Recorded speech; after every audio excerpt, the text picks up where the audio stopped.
on youth in South Africa. We have moved from a more a critical political economic study on youth into a context where there's a greater focus in the public health, psychology and education sectors on young people.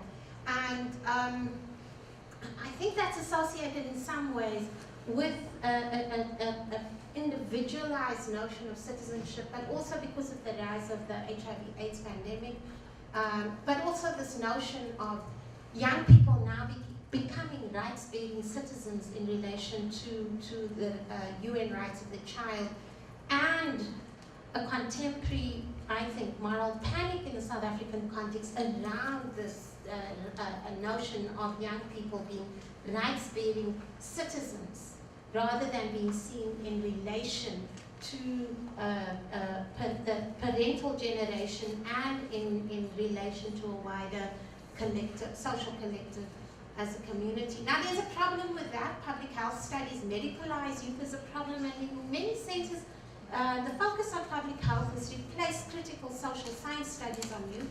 And then there's this notion, especially in relation to a rising, those small black middle class, in relation to this discourse of respectability with an underside demonization of young single mothers who are recipients of social development grants. So there's a demonization of young women as, a myth going around us, even with policymakers, that somehow young women are beating children because they want the child grant. And in that sense, there's a notion of also that speaks to this notion of the exchange of life for money or a grant in the contemporary South African context. My problem with those contemporary studies is that the tendency is to set young women and young men apart from social relationships and networks across space and place. So we're unable to look at a political economy of communities that are being successfully excluded, I think, from the notion of citizenship in South Africa, as well as the tendency in these contemporary studies to separate young men and women's experiences from wider structural changes in the political economy of the country. I think it's partly due to this notion of citizenship in South Africa now of individuals as discrete rights bearers. So there's been a shift in the definition of the notion of the citizen from the time of the anti-apartheid struggle. Many of us who were part of that imagined ourselves as being included in a racial democratization, but through still being seen as citizens with rights to some social welfareist program. Now there's an implicit notion of the citizen as the individual through our ability to consume, to become part of a market economy. And increasingly, our state services have become privatized. So increasingly, even within the public sector of education, you want good education, you have to pay participation in health, sport, and even leisure. Increasingly denote a notion of the citizen as consumer and ability to then pay to become part and parcel of this exclusive public sphere. So I think young people's, the shift in young people's lives, in the meanings of masculinities and femininities that I will present to you in this case study shortly, show this shift in the meaning of mutual citizenship as rights to the social benefits of the state, to the notion of the citizen as a consumer. Now, I worked in the Western Cape. Let me just go to the Western Cape is the province down at the bottom with Cape Town right at the tip. And if you take that boundary there, in the old dispensation, under the race hierarchy, the Western Cape was considered a colored labor preference policy area.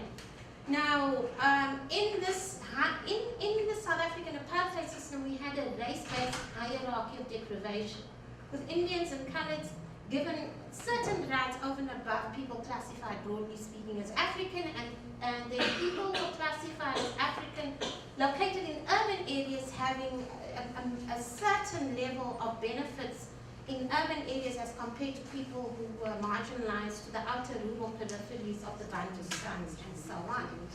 So my study looks at Cape Town, and I am looking at how people in this township, Manenberg, which was exclusively for providing public housing for people classified colored, but who were forcibly removed from the inner city, utilize an apartheid economy to create an alternative model economy of personhood that involved notions of masculinities and femininities intergenerationally to create a separate notion of a model community that recuperated the dignity of these people as a means of speaking back to a race system or an apartheid system that considered them as non-persons.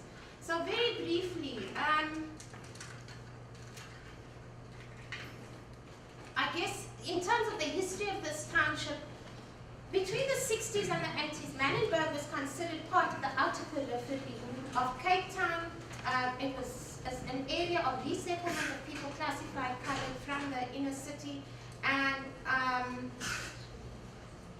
a lot of those people, a lot of the women in that area worked in the textile industries of the city. The Western Cape economy was based upon this textile industry as well as the fruit and canning industry with some leather work going on. And so what we had was colored women, in a sense, being put in a marginally more privileged position within that economy, because we had a feminization of labor within that economy. But also, colored women had some benefits in the sense that they could access public housing provided by the apartheid housing policies. Men were seen as sort of peripheral masculinities because their jobs were more peripheral. They could only access work through contracting industry, and given the weather of the Western Cape, that industry was only allowed to function during the dry summer months. Ouch. Okay. But I guess what I'm trying to say is that what we've got a paradox here, where we've got older generations of women who were placed in a reasonably beneficial position vis-a-vis men and vis-a-vis young people. And what this did do was create a model economy where you saw women taking this notion of motherhood and using that notion in the social and the public sphere to identify persons in that area. And young men in their role as gangsters then, defining that area as the community in which women exercise this role as the guarantors of personhood. For the young women, these older women were also very important because they acted as a conduit into the employment industry.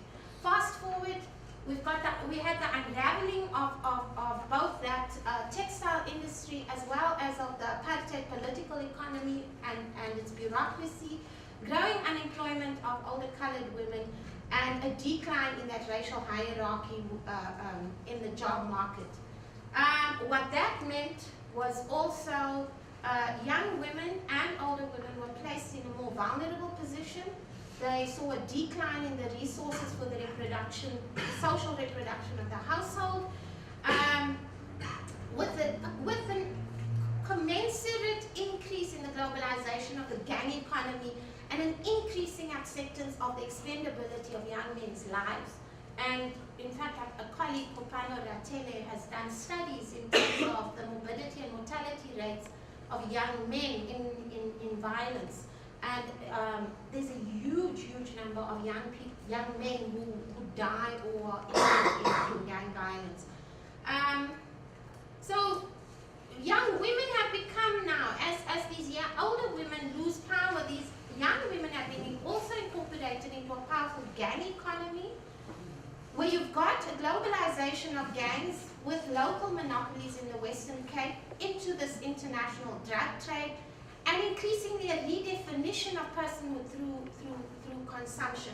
So we've got new identities coming up for young women, specifically this notion of taxi queens, young women who hook up with minibus taxi drivers and who assist in both the drug trade but also acquiring the more cosmopolitan notions, local cosmopolitan notions in the city.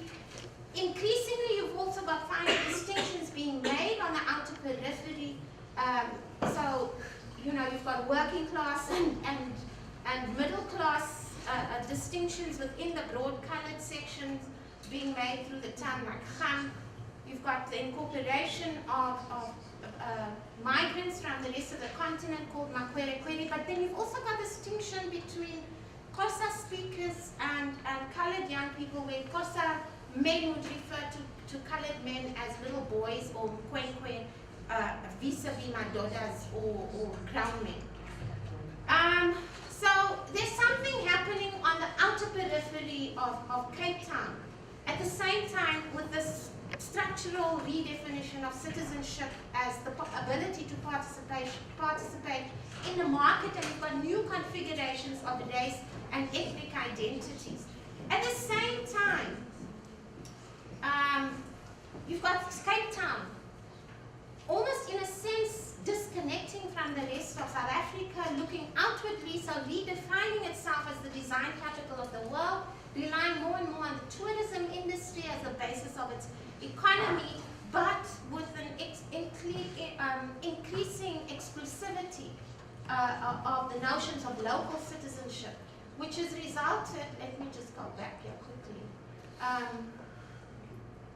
it's resulted in literally in what we call the toilet wars or the pool wars, where people who've been denied access to clean, safe, hygienic sanitation have taken raw sewage and in an act of civil disobedience dumped that both in the Cape Town mayor's office, as well as taken this on the trains. So there's literally a war that's broken out between the local government in the Cape, who look outwardly, for them the importance is design capital of the world, and its more exclusive citizens along the southern suburbs, and at the same time a disparagement of community activists such as a friend called Mario Wanza, who comes from an organization called Proudly Manenberg, and who he and others have been part of these pool wars and taking raw sewage to dump in the mayor's office. So I think studies of youth have got huge promise in the BRICS in terms of understanding what are the emerging